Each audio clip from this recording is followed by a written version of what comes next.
একটু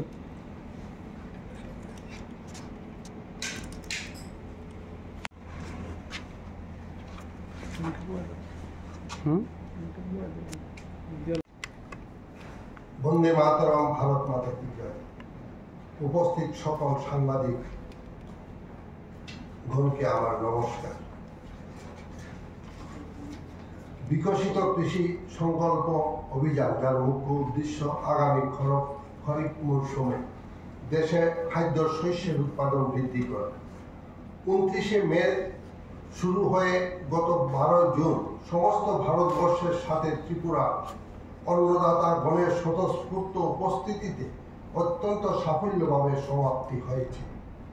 ভারতের যশস্বী প্রধানমন্ত্রী অবতার পুরুষ নরেন্দ্র মোদীজির দিক নির্দেশনা ও ভারতের কৃষিমন্ত্রী শিবরাজ সিং চৌহানজির নেতৃত্বে সর্বভারত এবং আমাদের মাননীয় মুখ্যমন্ত্রী শ্রীযুক্ত মানিক সাহা মহাশয় এবং মাননীয় কৃষিমন্ত্রী শ্রীযুক্ত রতনলাল নাথ মহাশয়ের দিক নির্দেশনায় রাজ্য জুড়ে বিকশিত কৃষি সংকল্প অভিযান পরিচালিত হয়েছে। গত 19শে মে শচীন দেববর্মা কমিউনিটি হল বিশ্রামগঞ্জে এই অভিযানের শুভারম্ভ করেন আমাদের মাননীয় মুখ্যমন্ত্রী শ্রীযুক্ত মানিক সাহা মহাশয়, এবং ওই দিন মাননীয় মুখ্যমন্ত্রী, মাননীয় কৃষিমন্ত্রী সবুজ পতাকা দেখিয়ে কিষাণ রথ যাত্রার শুভ উদ্বোধন করেন। এই 24টি রথ 3টি করে প্রতিটি জেলায় ভ্রমণ করেছে এবং এই কিষাণ রথগুলোতে গত 11 বছর ধরে কৃষিতে ভারতের অভূতপূর্ণ সাফল্য এবং গত 7 বছর ধরে ত্রিপুরায় কৃষি উন্নতির গাথা তুলে ধরা হয়েছে। মোট 864টি গ্রামে কৃষক সমাবেশ ও সর্বমোট 1,72,000 কৃষককে যুক্ত করার পরিকল্পনা গ্রহণ করা হয়েছিল।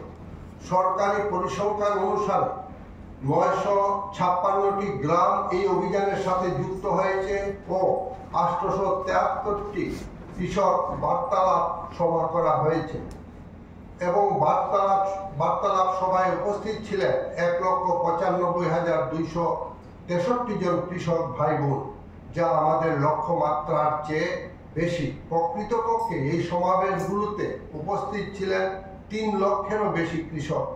একটি বিজ্ঞানী দল প্রতিদিন 3টি করে সভা করেছেন এবং প্রতিটি সভা ছিল 2 ঘন্টা। তাই উপস্থিত সকল কৃষকের নাম নথিভুক্ত করা সম্ভব ছিল না। এই সমাবেশগুলো ছিল বিজ্ঞানী ও কৃষকদের মধ্যে সরাসরি বার্তালাপ। 8টি জেলায় 3টি করে কৃষি বিজ্ঞানী দল প্রতিদিন 24টি করে মত বিনিময় সভা করেছেন এবং প্রতি জেলায় 108টি করে সভার পরিকল্পনা রাখা হয়েছিল। অত্যন্ত দুর্যোগপূর্ণ আবহাওয়ার মধ্যে 12 দিন ব্যাপী এই মত বিনিময় সভাগুলো হয়েছে। বরিষ্ঠ আধিকারিক, ICAR এর বিজ্ঞানীগণ, কৃষি বিজ্ঞান কেন্দ্রের বিজ্ঞানী ও বিশেষজ্ঞগণ এই অভিযানের সাথে যুক্ত ছিলেন। বিজেপি রাজ্য সভাপতি তথা মাননীয় সাংসদ শ্রীযুক্ত রাজীব ভট্টাচার্য মহাশয়ের নির্দেশক্রমে বিজেপি কিষাণ মোর্চা রাজ্য, জেলা এবং মন্ডলের সমস্ত কার্যকর্তাগণকে নিয়ে এই বিকশিত কৃষি সংকল্প অভিযানের সাফল্য মণ্ডিত করার লক্ষ্যে রাজ্যব্যাপী প্রয়াস চালিয়ে গেছে। এই অভিযানে মুখ্যমন্ত্রী থেকে শুরু করে রাজ্যের প্রত্যেক মন্ত্রী এক বা একাধিক সভায় উপস্থিত ছিলেন। বিধায়ক, বিধায়িকা, এমডিসি, জেলা পরিষদের সভাপতিগণ, জেলা পরিষদের মেম্বারগণ, পঞ্চায়েত সমিতির চেয়ারম্যান, ভাইস চেয়ারম্যান, গ্রাম প্রধান সহ প্রায় সকল জনপ্রতিনিধি সামিল হয়েছে। মাননীয় সাংসদ শ্রীযুক্ত রাজীব ভট্টাচার্য মহাশয় ওনার ব্যস্ততম কর্মসূচির মধ্যেও 3টি মত বিনিময় সভায় উপস্থিত ছিলেন। উপস্থিত কৃষি বিজ্ঞানীগণকে সামনে রেখে তিনি কৃষকদের সাথে মত বিনিময় করেছেন। গত 7 বছরে ত্রিপুরা কৃষি ক্ষেত্রে অভূতপূর্ব সাফল্য অর্জন করেছে। আমাদের রাজ্য খাদ্য উৎপাদনে স্বনির্ভরতার পথে এগিয়ে যাচ্ছে।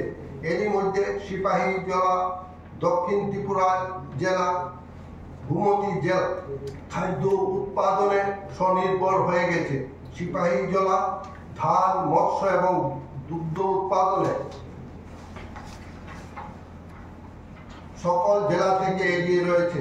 তারপর রয়েছে দক্ষিণ জেলা, গোমতী জেলা, খোয়াই জেলা, ধলাই জেলা, ঊনকোটি জেলা, উত্তর ত্রিপুরা জেলা এবং সবশেষে পশ্চিম জেলা রয়েছে। আগামী 2 বছরের মধ্যে খোয়াই জেলা ও ধলাই জেলা ধান উৎপাদনে স্বনির্ভর হবে বলে আমরা আশা রাখি। সরকারের সুনির্দিষ্ট পরিকল্পনার সুফল হিসাবে এরই মধ্যে আগরতলা রানীর খামারে 1 লক্ষেরও বেশি মুরগি নিয়ে পোল্ট্রি ফার্ম হয়েছে, যা প্রতিদিন 80,000-এরও বেশি ডিম উৎপাদন করে। সাবরুম এবং ধর্মনগরের যুবরাজনগরে 1,000-এরও বেশি শূকর বিশিষ্ট ফার্ম গড়ে উঠেছে। দুধ ও মৎস্য উৎপাদনে ত্রিপুরা এগিয়ে যাচ্ছে। বিজেপি সরকারের কৃষক দরদি পরিকল্পনা এবং সুষ্ঠু বাস্তবায়নে এক ত্রিপুরা শ্রেষ্ঠ ত্রিপুরা গড়ার লক্ষ্যে এই রাজ্য সরকার কাজ করে যাচ্ছে। আমরা সংবাদপত্রে লক্ষ্য করেছি, অবসাদগ্রস্ত রাজনৈতিক নেতাগণ বলেছেন পাম অয়েল চাষ করলে রাজ্যের মাটি নষ্ট হয়ে যাবে, পাম অয়েল উৎপাদন লাভজনক নয়। ওনারা যখন কম্পিউটার এসেছিল তখন কম্পিউটারের বিরুদ্ধে আন্দোলন করেছেন। ওনারা বলেছিলেন কম্পিউটার যুক্ত হলে বেকারত্ব বৃদ্ধি পাবে। আজ দেখা যাচ্ছে ভারতের সবচেয়ে বেশি যুবক যুবতী কম্পিউটারের মাধ্যমে নিজের কর্মসংস্থান করেছেন। ওনাদের পাম অয়েল নিয়ে বক্তব্য বিজ্ঞানসম্মত নয় এবং বিজেপি কিষাণ মোর্চা এই অভিযোগ খণ্ডন করে। ওনারা বিজ্ঞানী নয়। পাম অয়েল সম্বন্ধে উক্তি করার আগে বিজ্ঞান জেনে নিতে হবে। ওনারা বলেছেন কৃষি যন্ত্রপাতি ও বীজ নিয়ে দলবাজি হচ্ছে। আমরা ভুলে যাইনি গত 35 বৎসরের দলবাজির বিভৎস রূপ। এমন অভিযোগ আনলে নাম ঠিকানা সহ বলতে হবে, মিথ্যা বলার কোনো যুক্তি নেই। এই সরকার কোন প্রকার দলবাজি করে না। বর্তমান সরকারের আমলে রাজ্যের কৃষকগণ সর্বোচ্চ সম্মান পেয়েছেন। এখন কৃষককে ক্ষেত মজুর বলা হয় না। ভারতের যশস্বী প্রধানমন্ত্রী কৃষককে কখনো কৃষক বলেনি, বলেছেন অন্নদাতা।